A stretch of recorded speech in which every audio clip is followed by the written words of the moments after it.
Afura moo afura miti seexanni? Maarreen hafuura waan ta'eef bakka hundatti hin argamaa. Seexanni afura moo afura miti? Seexanni afura moo afura miti? Hafuura garuu bakka hundatti hin argamu. Seexanni amma hin jiru Ameerikaan jiru? Bakka hundatti hin argamu yeroo tokko bakka hundatti na dhaggeeffadhu. Okay, ilma namaa biyya lafaarra jiru kana hunda seexanni walii bira jiru. Arra seexanni eessa jira amma? Eessa jira? Fakkeenya seexanni yookaan bakka wayii nama wayii bira yoo jiraate yeroo tokko bakka hundatti argamuu danda'u bakkuma sana. Okay, yeroo takka amma fakkeenyaaf namni tokko asin lubbuu namaa ajjeesu jira tokkos achitti ajjeesu takkas achitti jira hojii kana eenyu bira jira? Seexanni gara baay'eedha.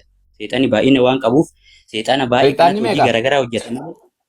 Seexanni gosa baay'eedha isaan hafuuronni ammoo baay'eedha. Waaqayyo abbaan lafa keessa jiraata moo waaqarra jiraata? Gaafii tokko si gaafadha. Waaqayyo bakka hundatti argamuu danda'a. Seexanni bakka hundatti argamuu danda'a yeroo tokko.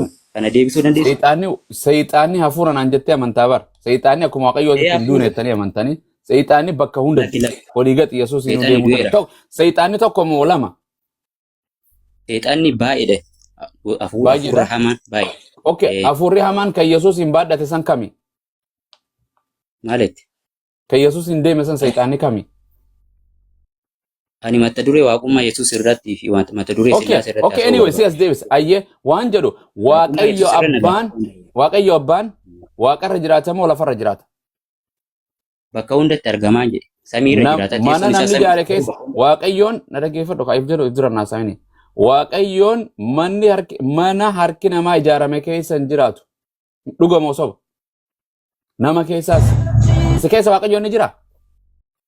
Hin jira hafuurummaa isaatiin hin jiraata. Yesuus keessoo? Akka namummaa isaatti isa keessa illee hin jiraata. Kanaafuu atis waaqa guutuu nama guutuumi? Laa akkasii miti waan biraati. Inni sagalee isaatiin waan biraati. Tokko miti walitti fidaa waan biraa walitti fidaa artaati. Kiristaana keessa waaqni hin jiru si keessa? Hafuurummaa isaatiin Waaqayyo nu keessaan buufata nuyi mana qulqullummaa Waaqayyo jedhama. Okay, Yesuus keessoo maaliin jiraata? Yesuus Kiristoos inni Waaqayyo. Kanaafuu nu hafuura inni nu keessa. Yesuus Kiristoos keessa Waaqayyo abbaan maaliin jiraata? Akka namummaa isaatti hafuuraan isa keessa buufatee jira. Goobasi Yesuus Kiristoos kana keessa namummaa isaa kana keessa maaliin jiraata Waaqayyo? Hafuuraan jiraata. Atoosa keessa Waaqayyo maaliin jiraata? Namummaa hafuuraan jiraata. Goobas kanaafuu atis waaqa guutus nama guutu Yesuusis waaqa guutus nama guutu goobas. Akkasii miti waan keessa jiraatu akkas jenni. Sagalee isaatiin akkasitti miti waan nu keessa jiraatuu fi waan ilma keessa jiraatuu fi inni waaqa guutuun nama guutuudha hin jenne akkasitti miti. Sagalee isaa waan ta'eef waaqa jenneen malee waan isa keessa jiraatuu fi miti kan jenneen hubadhu. Eenyu kan fannoo irra du'e waaqa moo nama? Fannoo irratti du'e Yesuus Kiristoos fooniin du'e. Fooniin kan du'e kun nama moo waaqaan siin jedhe boo afaan Oromoo?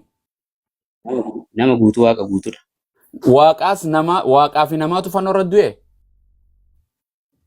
Waaqummaan isaa hafuura waan ta'eef hafuuraan Gurbaan fiizikaal qaama Yesuus kan jedhamu kun qaama tokkoomi?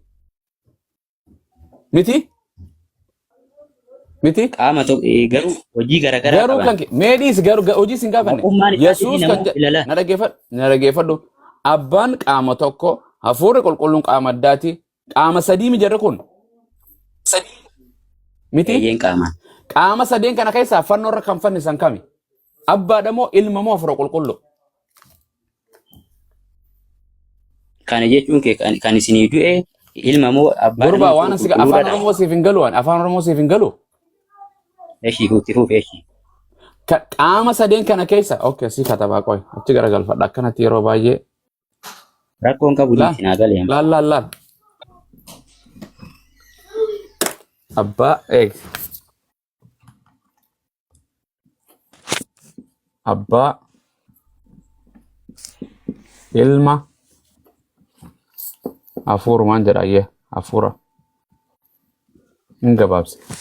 Sadeen kana keessaa kami kafannoo irra fannisan? Waaqa ilmaati. Kanaami kan lamaan hafeeti kana keessaa jarri kun lamaan hin jiran biraa hin haqaa jechuu eegamma. Ilma Boodanatti deebitee waan biraa naan hin jedhin.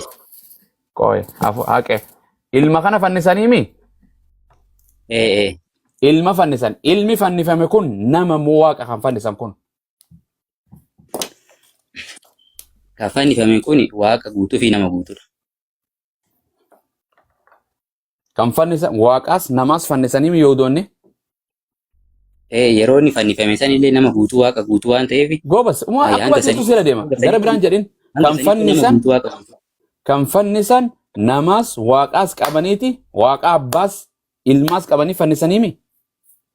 Akkasii miti yeroo fannifamu san yeroo fakkeenyaaf yeroo garafamu fa'aa yeroo fannifamu sani waaqni garafamuu hin danda'u waaqni dhiiga isaa dhangalaasu. Yeroo kanatti tuman waaqni keessa jira moo keessa hin jiru? Yeroo kanatti tuman Yesuus kana tuman keessatti waaqayyo abbaan keessa jira moo keessa hin jiru? Inni hafuura waaqayyo mul'achuu keessa jira moo hin jiru walumaan? Amma fakkeenyaaf bishaan kana ka'e bishaan yoo waan kana yoon tumu bishaan keessa jira walumaan hin tumu jira mi? Waliin hin tumamne. Okay. Keessa jira moo jiru? Qaama Yesuus fannifame san keessa yeroo tumamu keessa jira moo jiru waaqayyo abbaan? Keessa jira garuu hafuurri sun tuqamuu hin danda'u. Tuqamuu hin danda'u keessuma rukutu jiranii miti walumaan qabanii fannisanii. Ilaalaal tuqamuu hin danda'u foon sun tuqamuu hin danda'u walumaan tumamu. Okay hin tuqamin gubbaa kana tumu jiran keessa waaqayyo jiraami. Nama guutuu waaqa guutuu dheeroo sanitti. Okay gubbaa kan nama tumu jirani waaqayyoon keessuma taa'u jiraami. Waaqummaa isaatiin. Goofas tumu jiran yeroo ajjeesanoo waaqayyoon keessaa bee miti yeroo san waaqayyoon. Lakki waaqayyo yeroo sanillee hafuura waan ta'eef hin duugu gonkumaa hafuura isaatiin. Yeroo Yesuus foon yoo Yesuus ajjeesanii foon isaa awwaalan waaqummaan keessa ni jirti foon isaa kan du'e san keessa.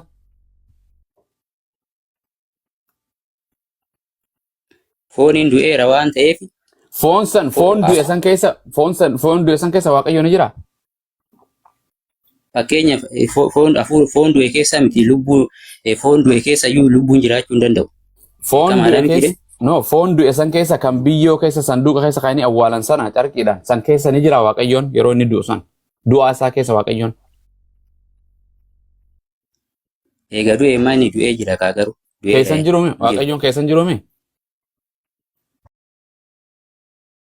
Keessan jiruumi.